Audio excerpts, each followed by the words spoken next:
Hello everyone! Today is a lazy day.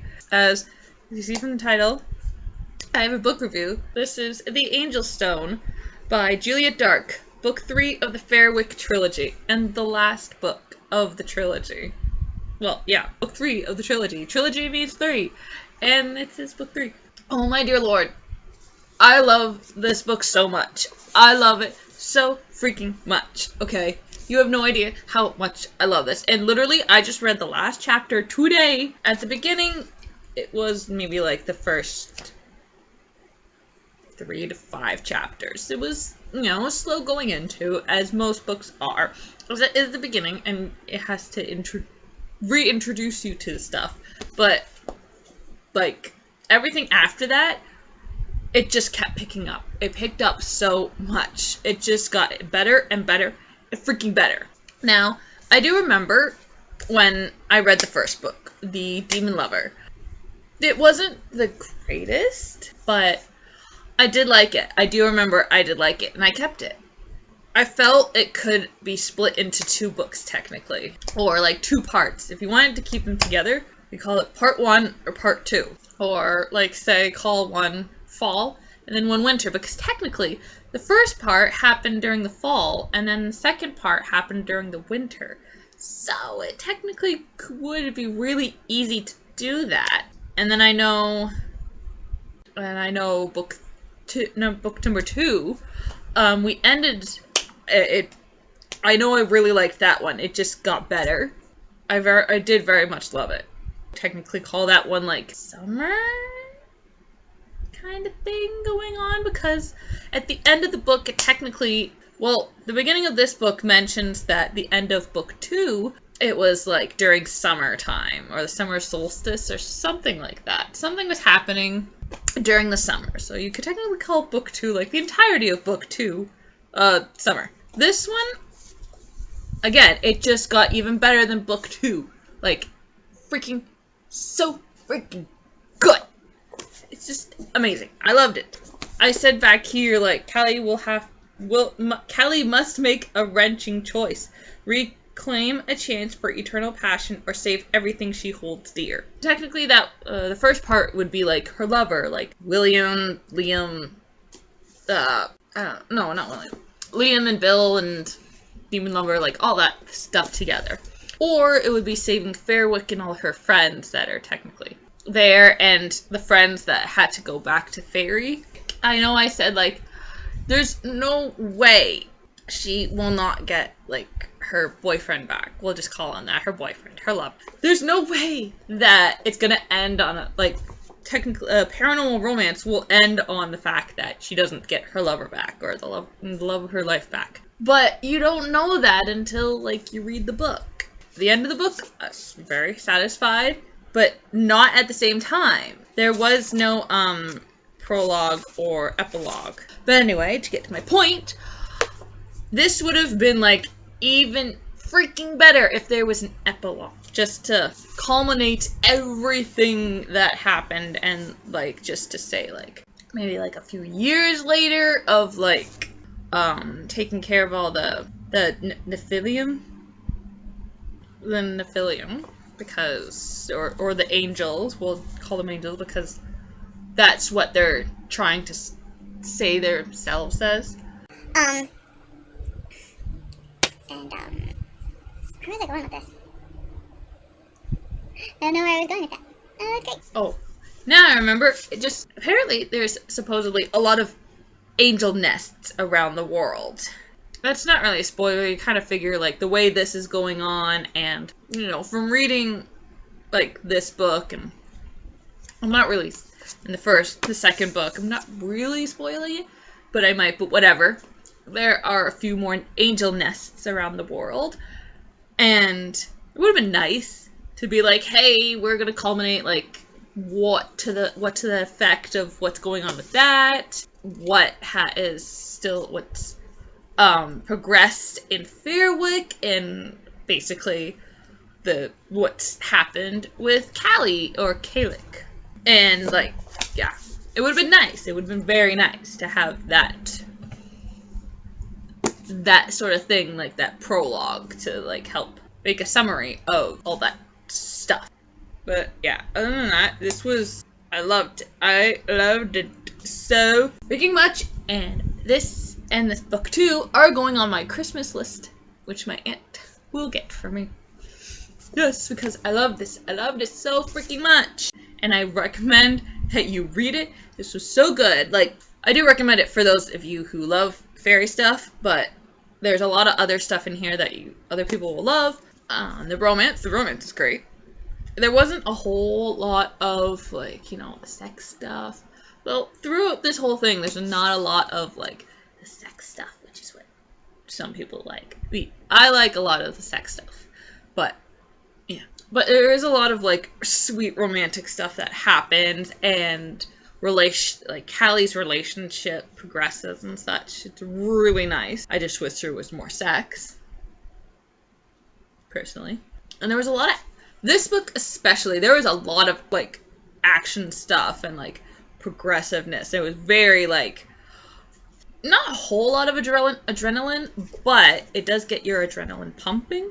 Not a huge amount. Like, say, if you had gone to see Star Trek Beyond. I just saw Star Trek Beyond yesterday, and it just, oh my god. My adrenaline was pumping, like, just from watching it. It was action-packed and just thrilling. Like, there was not a lot of, like, cool-down time where it was like, we need to bring the adrenaline down a little bit so we don't cause a heart attack type thing. There wasn't very much, and it was kind of short. There was a lot more of, like, the action-packed, adrenaline, thrilling stuff. A lot in your face. But it was that type of, like, adrenaline type pushing was, like, it was a lot in this book. Oh my god. I seriously did not want to put this down because it was so good, but I did have to at points. This was an amazing book. I loved it, and I recommend it wholeheartedly, and I recommend the entire trilogy of this book. It's great. Please read this. It's so freaking good. You will not want to put this down. I actually have the original covers for the water. No, not the Water Witch. The Demon Lover. They changed the Water Witch and the Angel Stone cover from what I have. I don't know why, but whatever. Doesn't really matter. I don't care. This is freaking good. So you better go read it, because it's so really good. I've been talking for 15 minutes about it. I'd like to move on to this now. Yes. With your permission or not. So this is my own personal book. I've been reading this. It is called Sleeping with the Enemy by Jamie Denton. I don't know, so far it's okay. It's a Harlequin romance. I just started on chapter 3. I'm not that far in, but it's an 18-chapter book. Yes, it's an 18-chapter book. And apparently there's a book after this one about the relative of one of these characters. I'm not going to say. But yeah, we're going to get to read the back now. Sizzling author Jamie Denton says you have to bend a few rules to get what you want. FBI agent Chase Bracken has the unsavory job of tracking down a rogue agent. His only solid lead is the guy's sister, sexy Dr. D. Romaine. I don't know how to pronounce her last name. It is Romine. Romaine, pretty much, I guess. I don't know. I don't even know if they're Italian or if that even is kind of more of Italian last name.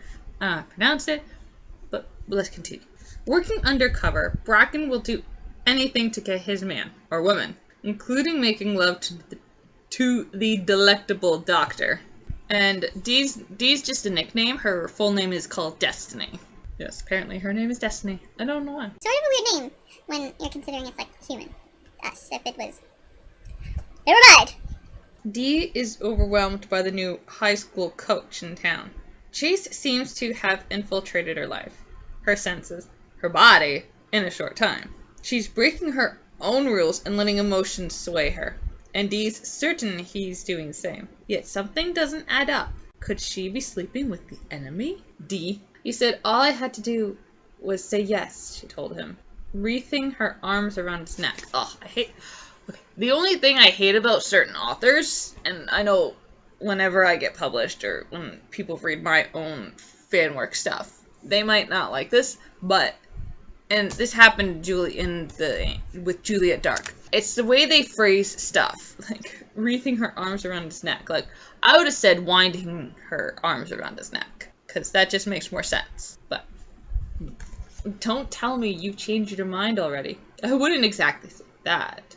Chase settled his arms on her hips and turned, lifting her onto the kitchen counter. She caressed his thick, wavy hair and guided his mouth toward hers. "What would you say?" she asked him. "I'd say, what took you so long?" Before she could respond, his mouth slanted over hers in a searing, toe-curling kiss. "I want to feast on you," he murmured against her skin. Oh my lord, why would you say that? For me personally, if my boyfriend said that, it would just cause me to blush and be like, why the fuck would you say that? That is just... It makes me want to curl up in a ball and be like, oh my god, please don't say that again. But no, I'm not done. Sounds intense. Do you like it intense? I like it hot, she said, her voice a breathless whisper. Oh dear lord. His fingers worked the buttons of her blouse. Just hot? His hands traced a slow trail along her skin, over her ribcage and upwards to cup her breast. The hotter, the better. Wow. I may or may not keep this book because of this just doesn't seem like it's gonna create feelings of like, this is just too over the top and doesn't seem real. But yeah, that was this book. I will be reading it when I'm finished my library book, and when I can't read the library book, which is this one, this weirdly large and somewhat heavy and brand new, like freaking brand new, book from the library, My Best Friend's Exorcism by Grady Hendrix. And for those of you who have heard that name before, he wrote the book Horror Story, spelled like this, and literally it looks like an IKEA magazine. Like, I have seen the picture, someone bought, like one of the other booktubers that I watch on YouTube have bought, like the cover. I haven't seen the inside of it. So I'm gonna read this now. A heartwarming story, I'm guessing, is what's under here, of friendship and demonic possession. 1988. So yes, we're gonna be the 80s. 80s are gonna be awesome. Cause like, look at this is a yearbook sort of picture like thing. Like, look, see that? Business in the front, party in the back. And like, look at that hair. That is some blown out hair. And this, look at that hair. Oh my god. Yeah. We're definitely in the 80s. 1988, Charleston, South Carolina. High school sophomores Abby and Gretchen have been best friends since 4th grade. But after an evening of skinny dipping goes disastrously wrong, Gretchen begins to act different. She's moody, she's irritable, and bizarre incidents keep happening whenever she's nearby. Abby's investigation leads her to some startling discoveries, and by the time their story reaches its terrifying conclusion, the fate of Abby and Gretchen will be determined by a single question. Is their friendship powerful enough to beat the devil? Like an unholy hybrid of Beaches in The Exorcism, My Best Friend's Exorcism blends teen angst, adolescent drama, unspeakable horrors, and a mix of 80s pop songs into a pulse-pounding supernatural thriller. This is not my normal read, but I don't know why. I'm a glutton for punishment sometimes because I do watch horror stuff and scary movies that I do not like. I have to watch them like at this time in the day, which is like at noon. Right now it's 2:07 p.m. right now, so I will most likely watch it. And the reason why is because like 4 o'clock or like about dinner time, which would be 5, I would be like, okay, I'm done with the scary stuff. Let's put on some happy cartoons of Disney, sort of thing, like going that, just to get rid of all the scary stuff, and so I can sleep at night, because I might not, if it starts to get scary, I might not read this, finish the chapter or to a break sort of thing before I go to bed, because yeah, this is the Exorcism. That shit is like crazy scary, okay? It might not be actually for real, like exorcisms, like the devil actually possessing you or stuff like that. I don't know. But, you know, yeah, it's scary shit when you're actually watching it. And probably even more for me when I read it. So, yeah. Oh my god, look. It's like an actual, like, yearbook. There's a bunch of stuff written in here. I'm not going to take the time to read it all to you, but I showed that to you. There's more, but, like, it says Albemarle Marley Academy, Charleston, South Carolina, 1988 to 1989 academic year. Like, there's more written here, and like, so this is actually going to be somewhat printed like a yearbook. And then all I can do is to urge you to put friendship ahead of all other human concerns, for there is nothing so suited to man's nature, nothing that can mean so much to him, whether in good times or bad. Cesario. And then it has like a lake with some loons or geese, whatever you want to say they are. You can do anything if you have enthusiasm. Enthusiasm is the yeast that makes your hopes rise to the stars. Henry Ford. Welcome to Albemarle Academy, home of the mules. Well, that's great. And I have one more thing to read to you, please. Maybe. Oh, yeah, I have one more thing to read to you at least.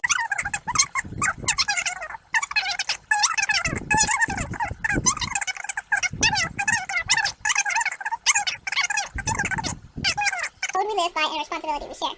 Our parents have been our mentors, the faculty have been our guides, but now it is up to us. So crack the covers of this 1988 to 1989 edition of the yearbook and laugh, cry, reflect, and grow, because it's our time to shine. And like, it's got yearbook pictures on here, and if I'm pretty sure this is like, one of them is the author, so like Grady Hendrix, and then other people are like the publisher, the editor, and editing staff type of thing. And then this is where I start. It's not traditional chapters, because then that goes like that. They're not numbered, but they are sort of chapter-like.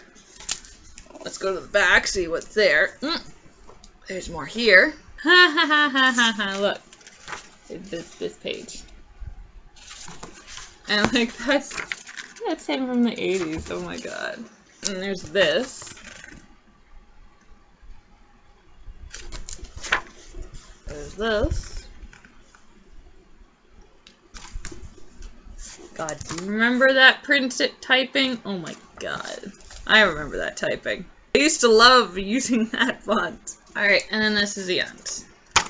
Alright, so this is my next... This is not part of any series that I've been reading. This just literally caught my eye and I'm like, why not read it? And then I'm gonna put on hold like the horror story because I kind of have wanted to read that because it looks interesting and it's like, it's like got the cover of a freaking IKEA magazine. So like, I definitely want to read that. But this is gonna be interesting. So yeah, I hope you liked this lovely little video. If you liked it, please give it a thumbs up and leave comments down below for, you know, your take on the whole Airwick trilogy. If you liked it, if you didn't like it, just don't be negative and like nasty and mean. We don't need that kind of negativity in the world. We want to be positive, okay? And if you've read this, you can leave comments of like, oh, I really liked this book, and you might just like it, or you will shit your pants because it is freaking creepy and stuff like that, if you want to say that. But just don't be any spoilers for this thing, because yeah, I want to, and for other people who have not read it and such. But anyway, these are all the last of the books, and this is the first time you're watching me. Great! Give it a thumbs up if you want to, and click on the subscribe button there by my picture, and you can get more book reviews, hauls, unboxing, unbagging, vlogmas, and random vlog videos. Yeah! Alright, I'm gonna stop giving you my weirdness and get to work on other stuff. And I will see you all in my next video. Bye, everyone.